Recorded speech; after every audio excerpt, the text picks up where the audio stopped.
that has globally garnered a huge amount of attention.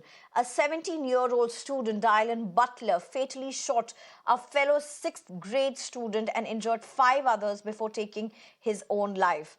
Now, his family has also gone ahead and claimed that he was relentlessly bullied and that he reached a breaking point when his younger sister was bullied as well. His friends and family have described him as a very kind person. Police probe into this case is still underway. They have not been able to, at this point, come out with what really the motive behind this attack is. It was the first day of the school reopening after a break. My colleague Aisha tells us what happened. 17-year-old Dylan Hunter entered his school premises in Iowa, Perry High School, with a pump-action shotgun and a small-caliber handgun. Before classes began, he started shooting and ended up killing one of the students, a 6th grader, and injuring 5 others who are being treated at the hospital. Now, according to Mitch Mortvet, the assistant director of the Iowa Division of Criminal Investigation, officers immediately attempted to locate the source of the threat and quickly found what appeared to be the shooter with a self-inflicted gunshot wound. Officers also located an improvised explosive device, which was rendered safe by the state fire marshal. Numerous officers from multiple agencies were able to secure the school and verified no additional threats. Dylan Butler, the shooter, also reportedly put up posts on social media in and around the time of the shooting, but the accounts have not been verified as of yet. Now, there's no motive for the shooting that has been released as of yet, but the investigation into this incident continues.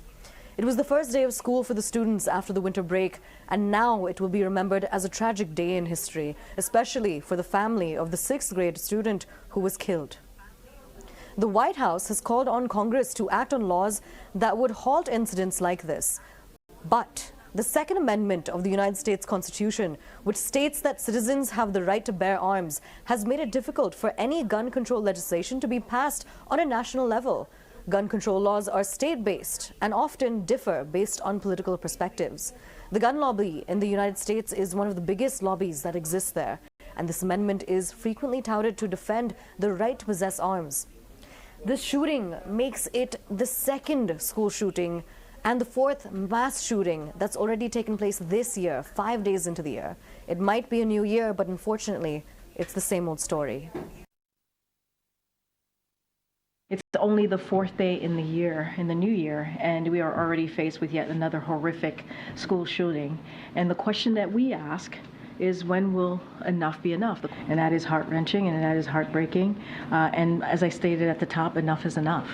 And we're going to continue certainly to call on Congress to act. So I was working and I got a text message from my friend telling me that he was thankful for me. He was the one who shot our principal and a bunch of students.